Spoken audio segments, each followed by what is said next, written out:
Thank you for that beautiful and cheerful, welcoming music. Our opening words this morning are by Arlen Goff, and they are not being read by Lisa Maria Andreoli Steinberg because she has laryngitis and does not have the voice for worship leading this morning, but we're grateful that she is here for faith development. You'll have to hear from me instead. Thresholds. We cross them every day, from room to room, from outside to inside, and back again. From here to there, and anywhere to everywhere, from age to age. Each threshold offers an opportunity for change, for renewal, for transformation, from what we were and what we are to what can be.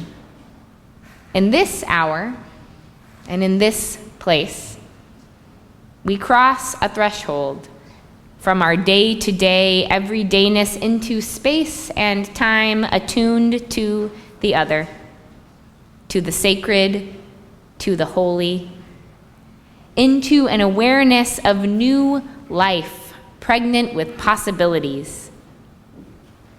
How will we be renewed by this moment? How will we be changed by this hour? How will we be transformed through this gathering of beloved community? Come, you longing, thirsty souls. Come, let us worship together. And I invite you to rise in body or spirit to join in from Zoom in singing our opening hymn, number 361, in your tapestry-covered hymnals or gray hymnals. It's a fun, simple one, but it has 5 verses, so be on the lookout for the verses at the bottom of the page. Enter, rejoice, and come in.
Thank you, and thank you, musicians. It feels much more joyful when we have those wind instruments, I tell you. Well, good morning, and welcome to First Parish in Bedford, a Unitarian Universalist congregation where people have been gathering for centuries to live better lives, to seek a better truth, and to be together. Whether you are feeling that joyful spirit fully, or whether you're like, today is not really a joyful day for me, you are welcome here with all of it. We are glad you are here in person, and we are so glad you are here on Zoom. Can we Wave to our friends on Zoom. Anybody who's in the aisles, wave. Hello, Zoom. We love you.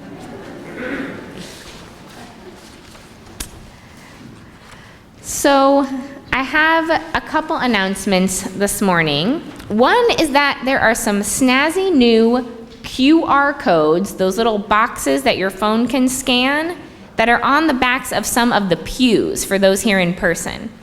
And our office assistant, Stacy Katz, who's also a member here, put those together. And so if you are here in person and you would like to access our online contact form, which is sort of like the blue cards, except you can just do it on your phone. If you would like to look at a digital order of service, our volunteer page, if you're feeling volunteery, or yeah, woo, we gotta cheer for that. We love it. Or if you'd like to look at the donation page during the offering, or really at any time, those are available on the QR codes. And for anybody who's on Zoom, don't feel left out. Those are all on the First Parish website at uubedford.org if you're seeking those same links. One other important announcement, today is our semi-annual meeting, and we'll be gathering as a congregation to go over how things are going in the congregation and make any decisions we need to make. And so that's here in the sanctuary or on Zoom at noon today. And then one other little announcement is that I noticed I've done a poor job communicating with our office staff. And so our order of service says that senior youth group is at 2 p.m., but actually that's not true. So don't get confused if you were feeling confused. Our senior youth group is meeting this evening to go to the First Religious Society in Carlisle, because we're joining together with some other UU congregations to do a service learning trip in early December. And so we're gonna go spend some time with the UU youth from Groton, Chelmsford, and Carlisle, doing some service and some getting to know you this evening. So if you're one of those youth or families, you have those details, but be not confused by the 2 p.m. And with that, I invite you to rise again in body or in spirit. We'll be doing our unison affirmation together. It is printed in your order of worship. Love is the spirit of this church, and service is its law. This is our great covenant, to dwell together in peace, to seek the truth in love, and to help one another. El amor es el espíritu de esta iglesia, y el servicio es su ley. Este es nuestro gran pacto, vivir juntos en paz, buscar la verdad en el amor, y ayudarnos los unos a los otros. Thank you. So, Lisa Maria had prepared a time for all ages today, and as I noted, she is unable to speak loudly enough to lead worship this morning, unfortunately. But she selected a little skit, and it comes from a man named John Rodell, who apparently became rather famous on Facebook because of his heartfelt conversations he would post that would go viral. And so he ended up writing books about them, including one that says, "Hey God, hey John," and it's, as you can guess, conversations between him and God. So we're going to act one of those out this morning. I get to be God. So that's pretty fun. Brad's gonna be John, the John in the comic, yeah. All right.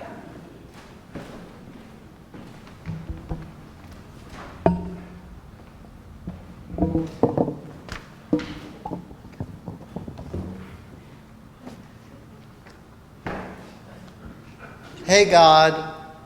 Hello, my love. I'm falling apart. Can you put me back together? I would rather not. Why? Because you are not a puzzle. What about all the pieces of my life that are falling down onto the ground? Let them stay there for a while. They fell off for a reason. Take some time and decide if you need any of those pieces back. You don't understand. I'm breaking down. No, you don't understand. You are breaking through. What you are feeling is just growing pains. You are shedding things and people in your life that are holding you back. You aren't falling apart, you're falling into place. Relax. Take some deep breaths and allow those things you don't need anymore to fall off of you. Quit holding on to the pieces that don't fit you anymore. Let them go. Once I start doing that, what will be left of me? Only the very best pieces of you. But I'm scared of changing. I keep telling you, you aren't changing. You are becoming. Becoming who? Becoming who I created you to be. A person of light and love and charity and hope and courage and joy and mercy and grace and compassion. I made you for more than the shallow pieces that you have decided to adorn yourself with, that you cling to with greed and fear. Let those things fall off of you. I love you. Don't change. Become. Become who I made you to be. I'm going to keep telling you this until you remember it. There goes another piece. Yep. Let it be. So I'm not broken? No. But you are breaking like the dawn. It's a new day. Become.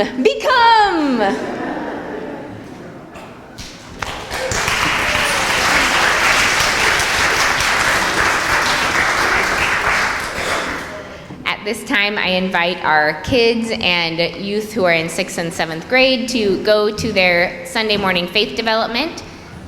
The pre-K through 5th graders go to the common room, and the 6th and 7th graders go upstairs to room 204.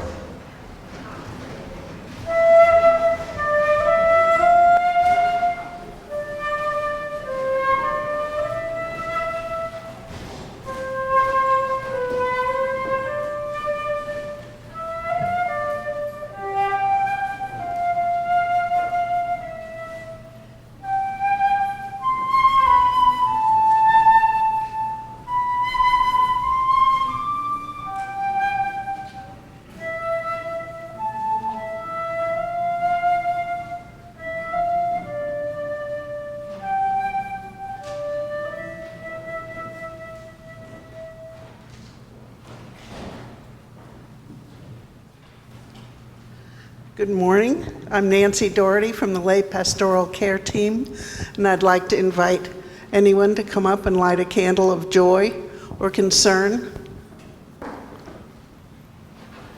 We'll ask you to tell us your name and hold the microphone close to your face. And one last candle for those joys and sorrows that remain in our hearts. Let's try this again. I think it's probably because the well is dry.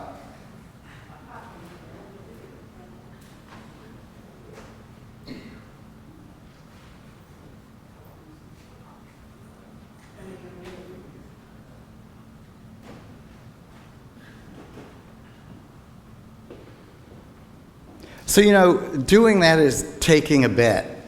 It's taking a bet that it's going to work, and it might not work. So for the offertory today, we're doing another Scott Joplin rag, and it's called The Easy Winners. Have any of you ever been to a horse track before? Or a dog track? Do you know what a jitney is? A jitney track, jitney races? It's the old style of the horse with the rider in a cart behind it. That's jitney racing. So I remember the very first time that I ever went to one of those tracks. It was a dog track close to where I grew up. It was a big deal. And I won all of $22.75. And I came from a Baptist household where gambling was not allowed. And so I remember coming home and my mother said, "So what happened?" I said, "I won $22.75. Oh my gosh, the uproar in the house that I had just sinned beyond belief. I didn't give the money back. But I want to change the perspective on betting to taking a chance and see the flames gone out. So I took a chance, it didn't pay off. But I can tell you there's one place that you can take a chance on that is, I think, almost a definite, and that's First Parish. You know, look at the people here, look at the people on Zoom. You know, the piece that we're going to play is called Easy Winners because I assume it means that when someone went to the jitney track and bet on the horses, it was an easy winner. And I think that First Parish is an easy winner. Our offertory is being taken. Make sure you put lots in the plate.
One spring day in 2021, I had a plan to go for a walk in the Arboretum with a friend.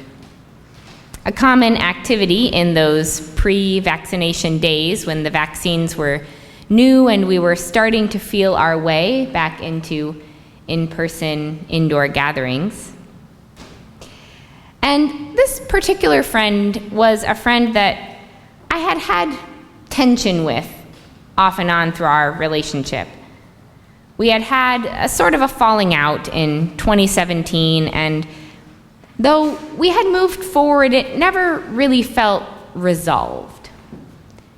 And it was one of those relationships where, you know, if she maybe took a long time to respond to a text, I would think, well, it's because she just never cared about me.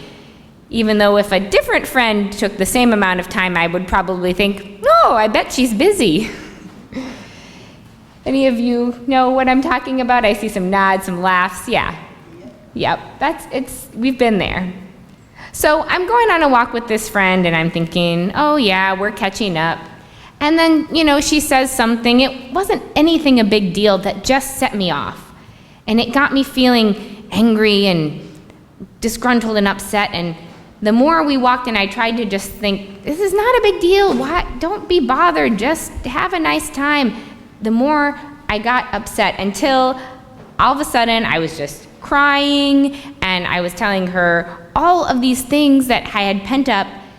And it pretty quickly became very clear that it really had absolutely nothing to do with her. Well, maybe not nothing, but like maybe it was like 15% to do with her and 85% to do with a lot of other things going on in my life. Did I mention we had been in the pandemic for a little bit? It also was the summer that my spouse and co-parent was moving out and we were separating.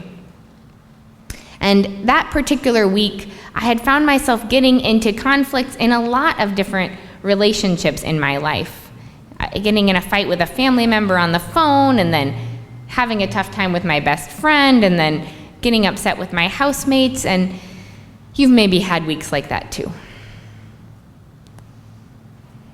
And it was all these things kind of compounding that just sort of came flying out of me, and I felt bad, and I said, I'm sorry that this is all like this, and I'm a mess, and it's not really your fault, and she was very kind about it, and I went back to my car to drive home, and in the car, I was still upset, and I was listening to a playlist that I sometimes like to listen to when I'm upset.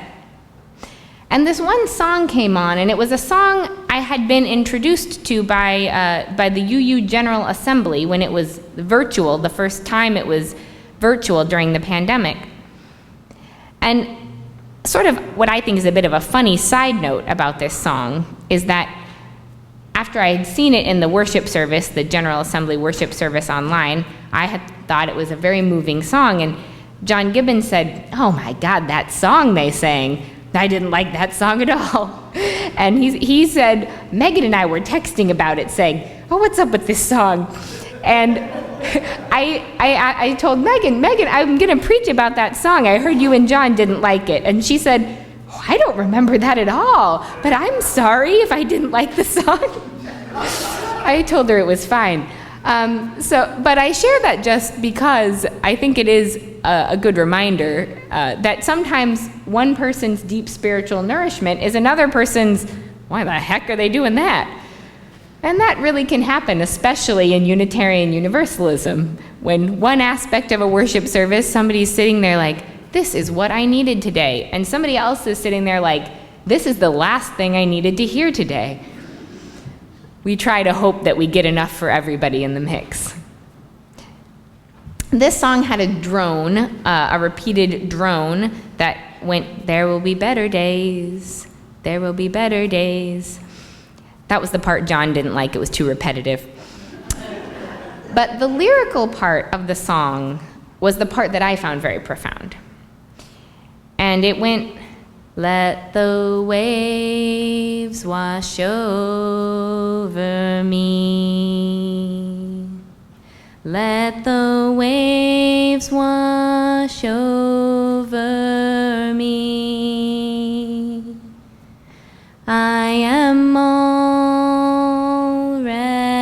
already under. Let the waves wash over me.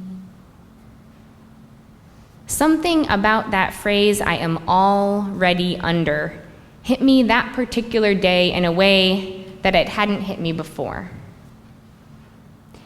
So much of my emotional angst at that time was about trying to resist some feeling I had or some story about myself that I didn't want to be experiencing or that I didn't want to be true. I am already under offered me a chance to see that I was already feeling that feeling. I was already in that there's nothing more to fight about it. I'm already under. I can just let the waves wash over me. This concept is not a new concept. It's certainly not a concept I came up with. It's found in a lot of different spiritual and psychological traditions. If you are familiar with Buddhism, you might recognize some Buddhist approach in this idea of not resisting the suffering that comes with life. One particular way of talking about this accepting what is with the phrase radical acceptance that is used by Marsha Linehan, who was the founder of dialectical behavioral therapy, or DBT, which you may be familiar with. And I found sort of a summary of Marsha Linehan's radical acceptance on a website from the Byron Clinic, which provides professional development trainings for mental health professionals. And it has a little bit of a Q&A feel to it. So it starts with the question, what is radical acceptance? Number one, radical means all the way, complete and total.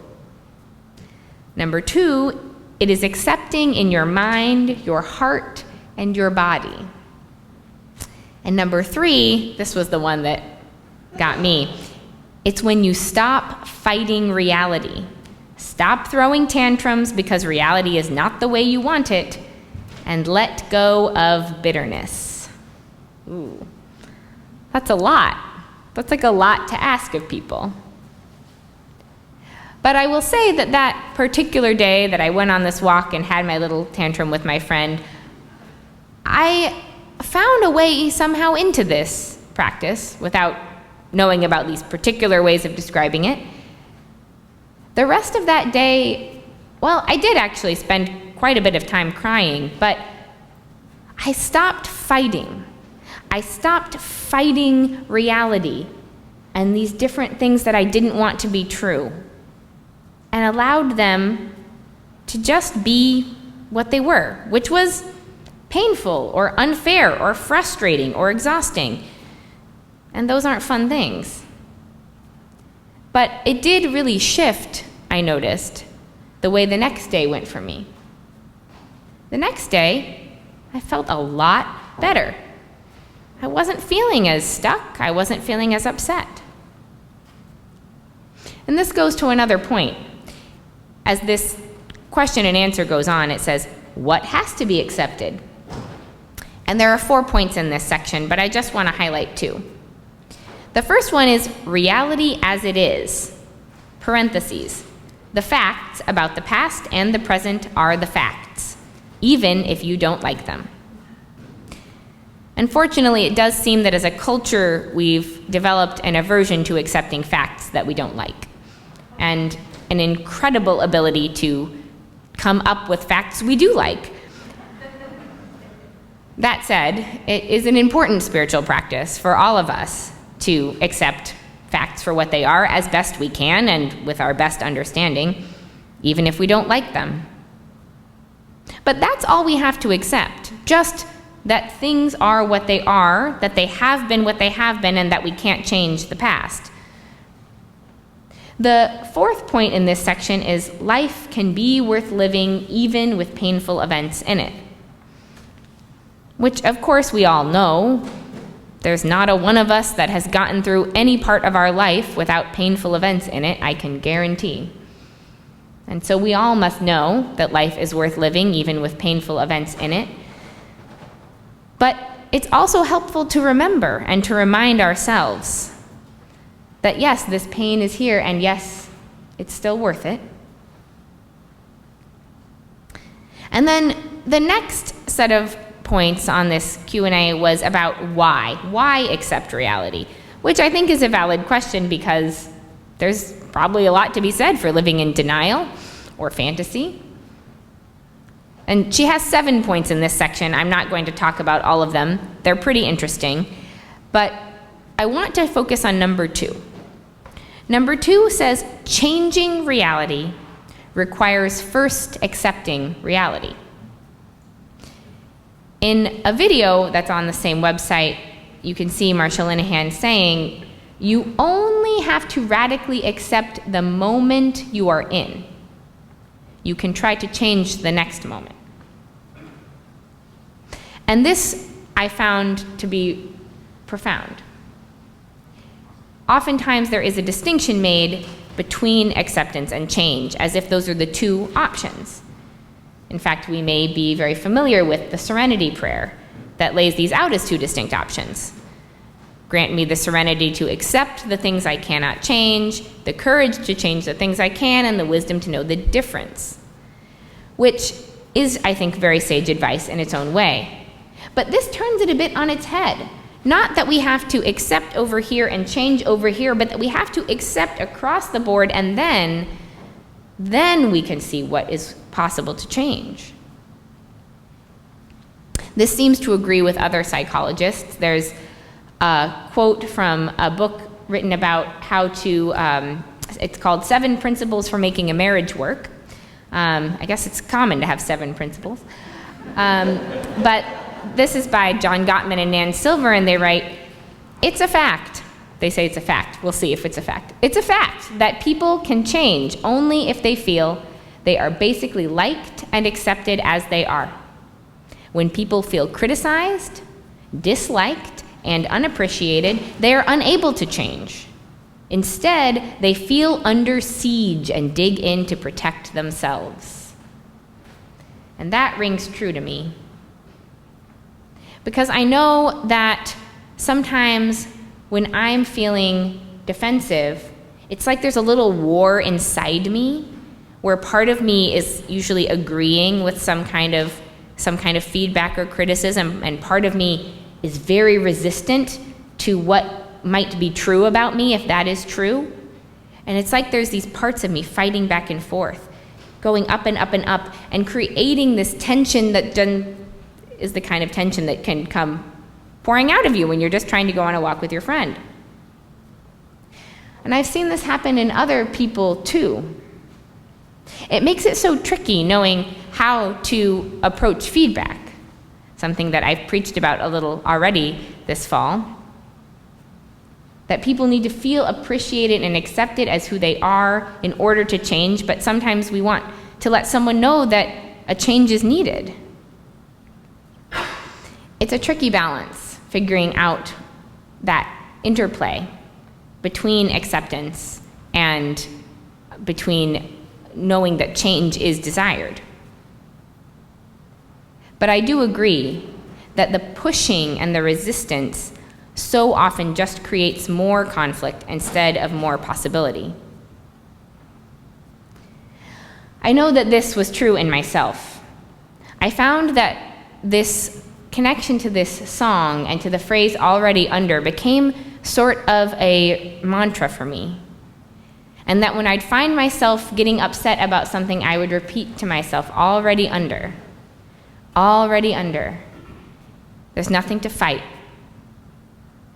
And over time, I noticed this began to change things for me, especially in my relationships. I noticed, in fact, with this particular friend that for a while things became harder. I wanted to see her less. I wanted distance. And then, over time, things became easier. Like, actually easier. Not like, well, we'll just like make it work easier, but ease in my body. No more annoyance at text delays or minor inconveniences. And this wasn't the only relationship where change happened, but it was notable. However, I will say, these situations that I was working to accept the realities of the pandemic we were all facing, working to accept that my marriage was ending and that I'd be co-parenting separated. These were situations that, while definitely difficult, were basically okay. They weren't great, but they were all right. Which leads me to another question. What about when something is unacceptable? What about big, horrific loss? What about injustice? What about the quote by the feminist, Marxist prison abolitionist Angela Davis that says, "I am no longer accepting the things I cannot change. I am changing the things I cannot accept"? I deeply admire Davis, and I think the quote is very poignant. It speaks to the risks of complacency and resignation. And those are real spiritual risks. I feel them all the time, especially when I think about our political landscape. I would struggle deeply to accept many of the political realities we are faced with. And so sometimes I find my way instead to a sense of resignation, a sense of giving up, and a sense of complacency. It may be just semantics, it may be just wordsmithing, but I'd like to think there is a spiritual difference between radical acceptance and those other types of accepting, like resignation. Because acceptance is not approval, it's, again, acknowledging the facts, that things are the way they are. And I think that the more we can accept about how we feel and about the realities that are, perhaps the better equipped we will be for changing what is unacceptable. It brought me to another term from another famous quote about changing, this one from James Baldwin. "Not everything that is faced can be changed, but nothing can be changed until it is faced." Perhaps when it comes to the unacceptable realities, it's not so much that we accept them, but that we face them fully. And it is a very difficult thing to do. To face and to feel it in your mind, heart, and body, as Linehan encourages us to radically accept. Because when I face some of the unacceptable realities in our world, I am scared, and I am angry, and I feel guilty, and I feel regretful. I wish that I had done more before these midterm elections. I wish I had called more people on the phone and knocked more doors. I wish maybe I had given more money. I am so scared to know what Tuesday will bring. And I am so angry at the many people who are spreading messages of hate and fear and lies. But those realities are what they are, and they are not going away just because I decide to look at some other thing instead of the news, just because I decide to focus elsewhere. We can't face fully everything always. That's not possible.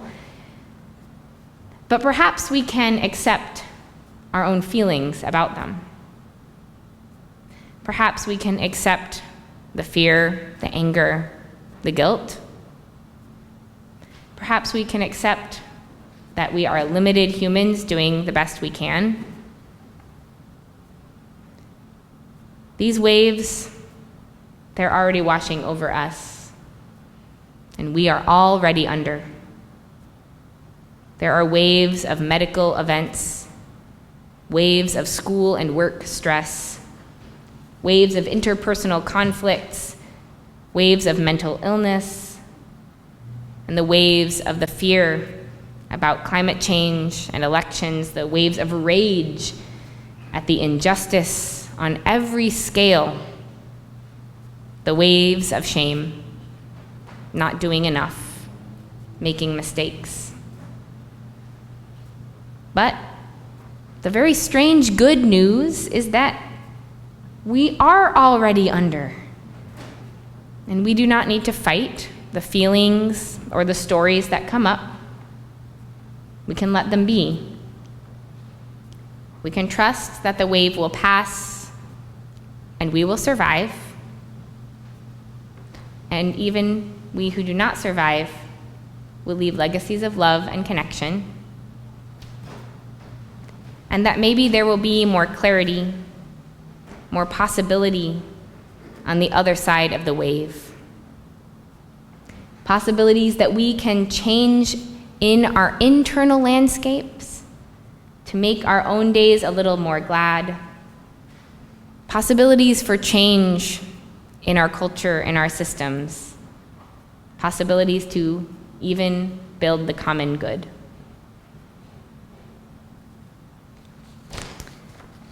I invite you to join in our closing hymn. It is For All That Is Our Life. It's number 128 in your gray or fabric-covered hymnal.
Let us accept that the things that have been, that what is now. Let us face all that is hard to look at, but know that we can change the next moment, that we can let the wave wash over us and come up again for air to find our way forward together.